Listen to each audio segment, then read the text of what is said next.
It's time for my news reading specs, gentlemen. That's how you know we're getting serious.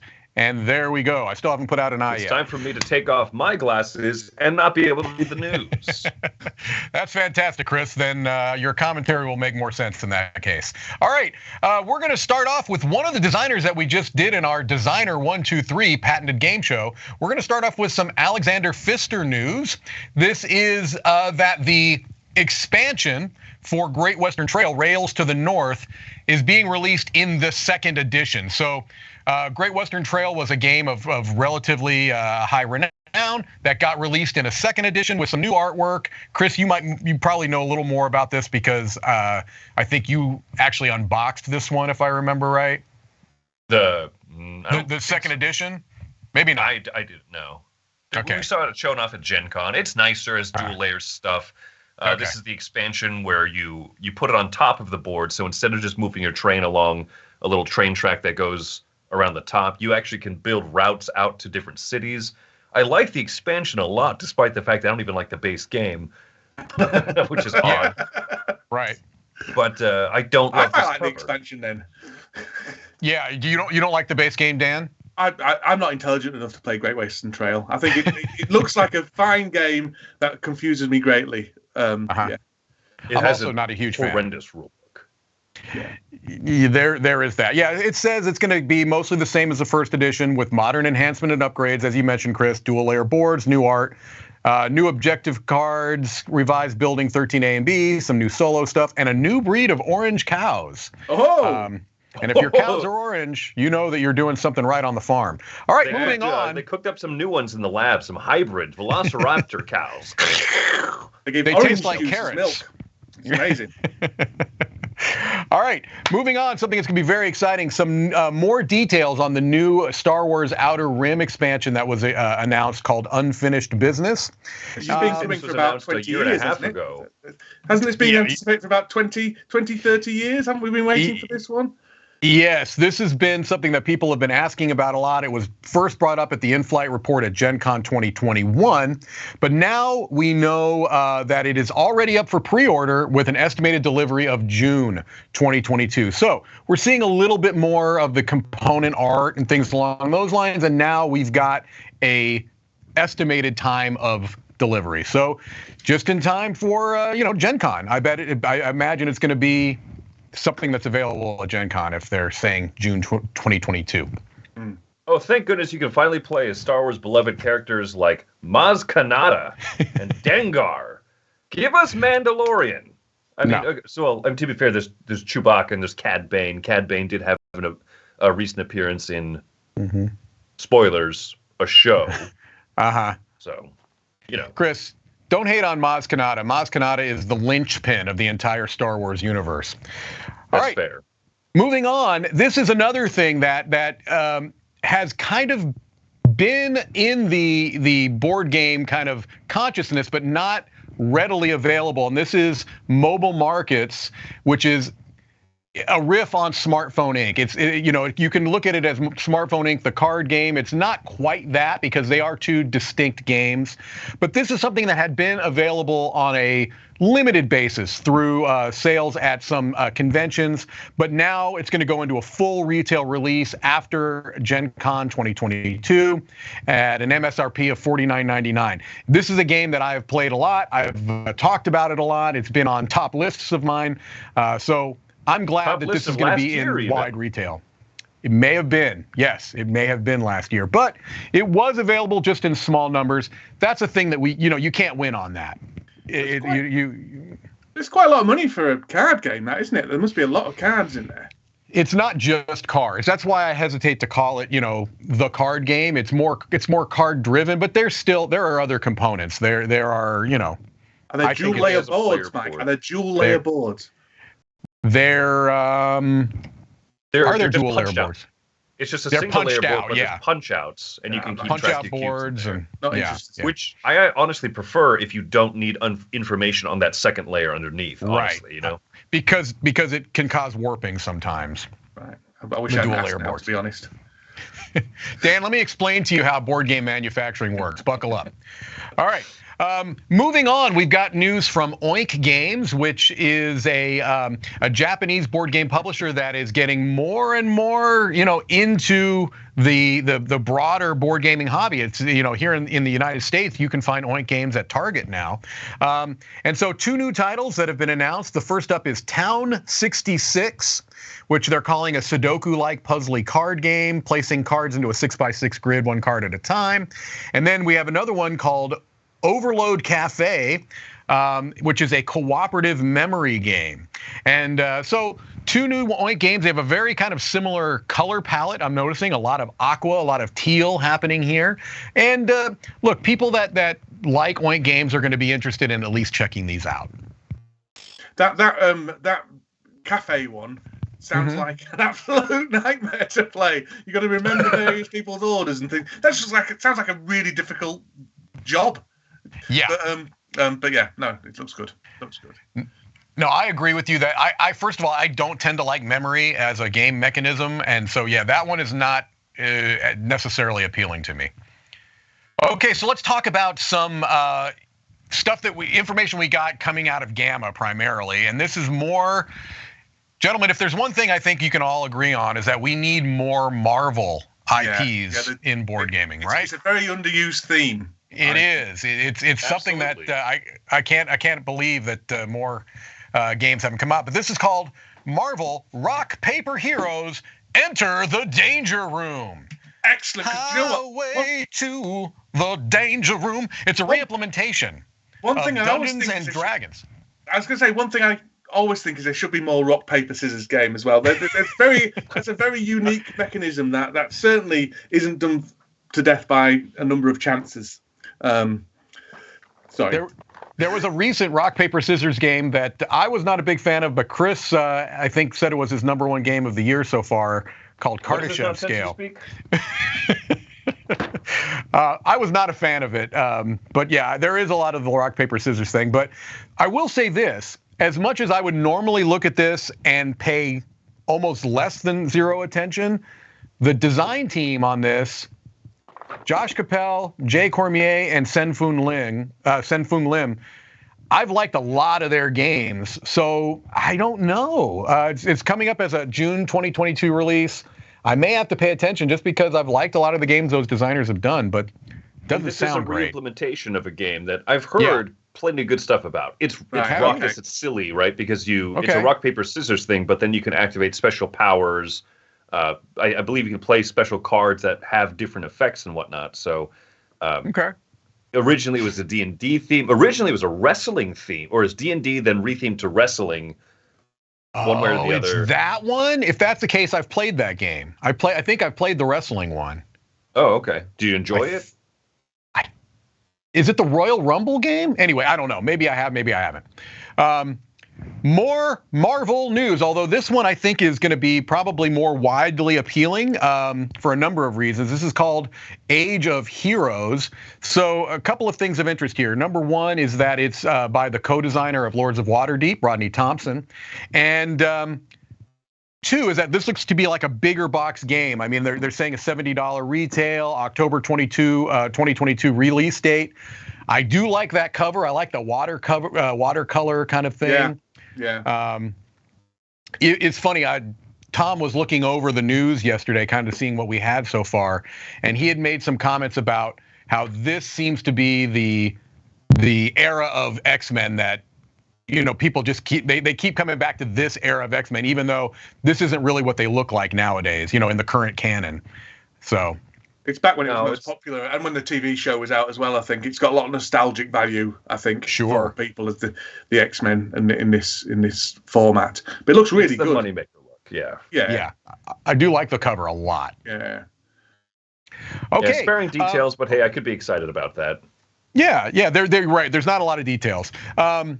Next up is a kind of it looks like a publishing re-implementation of a game that was kind of a niche game. Some people loved it, called Tragedy Looper.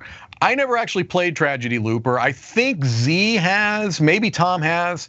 I don't know if you have, Chris or Dan, but I never did. I have it. Ambi really enjoys it. Ambi loves it. Yeah. Yeah, the way that she talks about it, it does kind of interest me. I know it's a complicated game. Yes. But the idea of a time travel game, I've always wanted a game that does time travel well, and that's the one thing I've heard about this, pardon, is that it does, I think.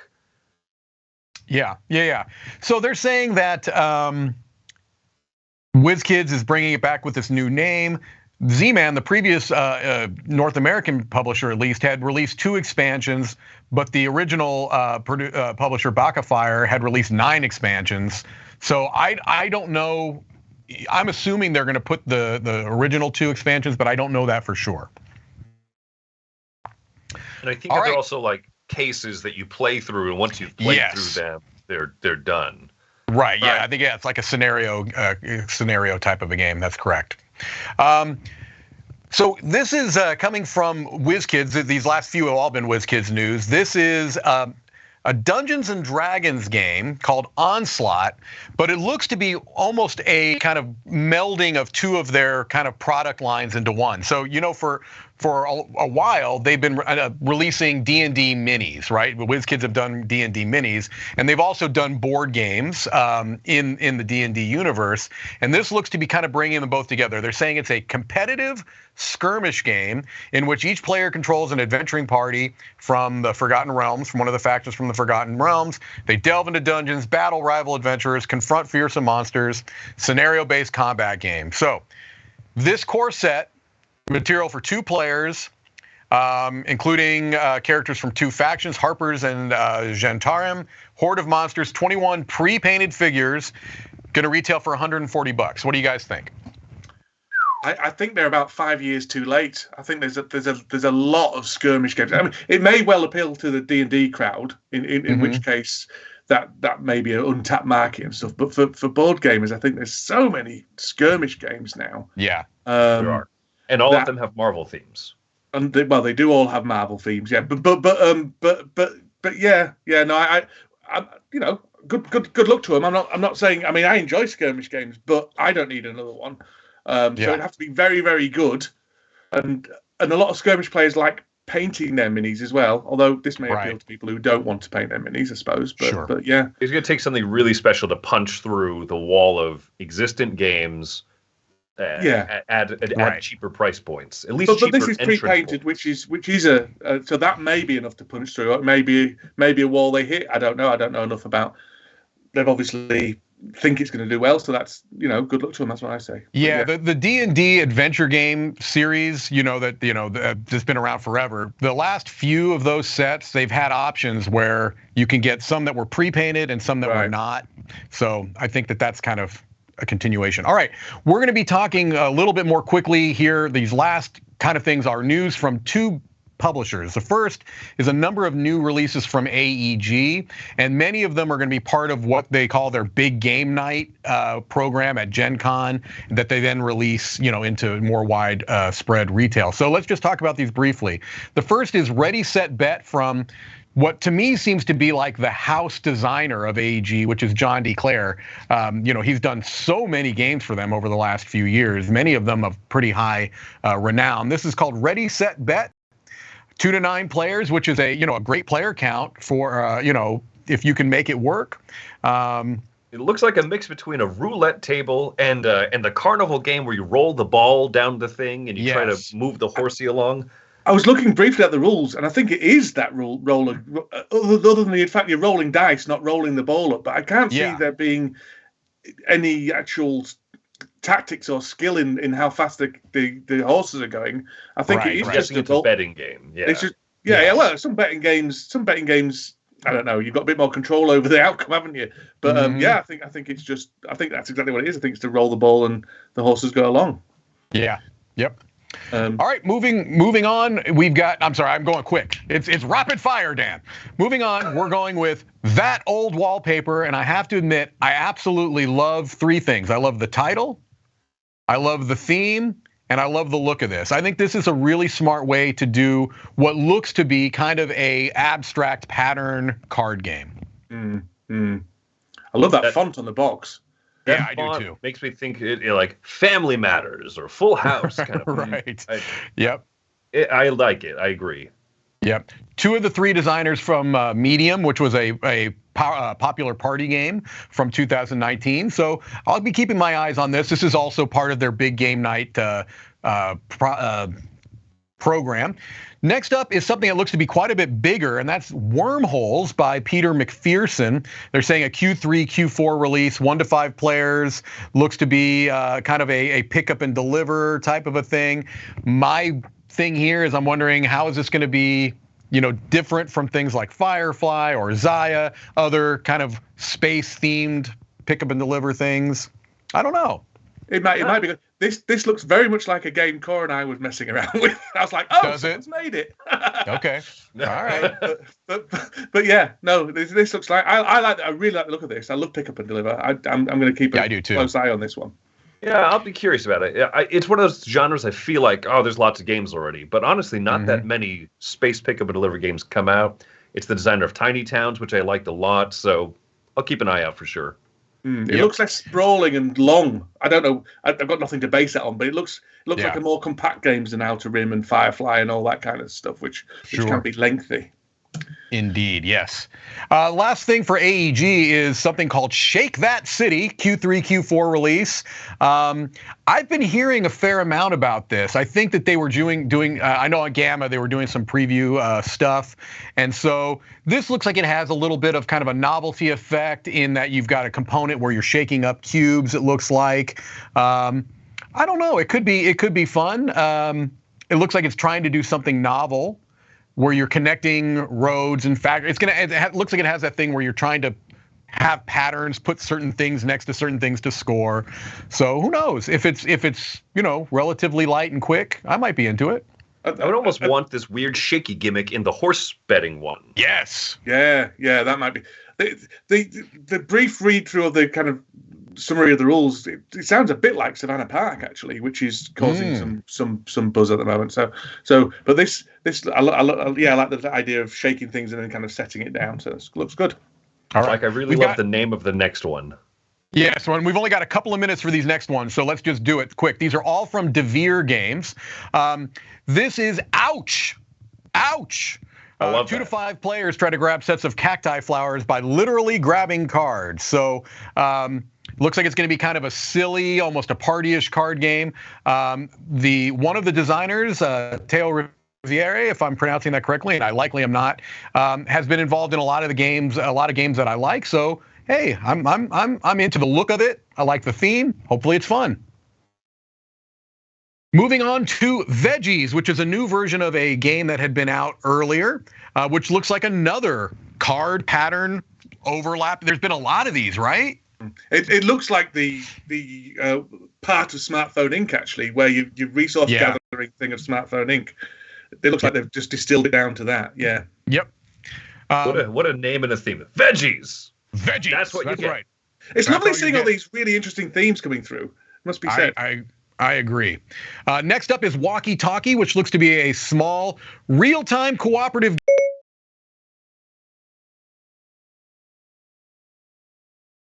The designers of Red Cathedral did this, which is a game I like a lot. And it does sound like there's some interesting things here where each card has a color on one side, a letter on the other, and you shuffle it so that you have an even mix of colors and letters. And then at one point, you can flip them all over. I don't know. Yeah. This looks like a Chris Yee game. Maybe. Word game, letter game, something like that. I like that stuff. All right, moving on. Home Sweet Home or Not, a cooperative game due out in Q3. 2 to 5 players need to complete objectives. It looks like it has this nesting box thing where you open up the box and inside you have smaller boxes that you have to try to place family members in certain places and move them between rooms. It almost is giving me a little bit of like a picture perfect vibe, or I don't know. Yeah. I like boxes within boxes. Yeah, that's good. I'm hoping you don't have to try and grab those cards out of the box, though, because that's going to be a bit tricky with my right. Yep. But hopefully you don't. I've always wanted to like the nesting box thing, but I don't know. I haven't found. I think Ice Cool is the only game that I look at and I think, perfect. Yeah. Next up is the Red Cathedral first expansion called Contractors. Adds contracts, as you might expect, to fulfill additional game boards, different materials, and new guilds. It's due out in Q3, but they're hoping to debut it at Gen Con 2022. If they do, have a feeling this will do quite well because the Red Cathedral, I think, has been a game that's had a slow burn. Mm-hmm. It came out and it didn't get a huge amount of buzz, but the more people played it and realized that this small box game has a game to it, it's gotten a fair amount of attention now. Something that should be pointed out. Something that should be pointed out. These are the same designers as Walkie Talkie, actually. Yeah. I did mention that. That box cover nearly gave me an epileptic fit, mind you, but still. yeah, right. All right, last thing in the news is that Devere has obtained both the Spanish language license and the English license for Miley Fiore from acclaimed designer Dr. Reiner Knizia. Tom and I are going to be talking about him in about 12 minutes, so we need to get moving. So this is finally coming to the States. It's been available overseas. They're saying in October is what they're looking for, I believe. So I'm excited about that. We actually have a copy of it here in the studio. I've heard good stuff so far, too. We'll be talking more about that. However, gentlemen, that's all we have time for news. Let's head over to some contributors, and we'll come back and say goodbye.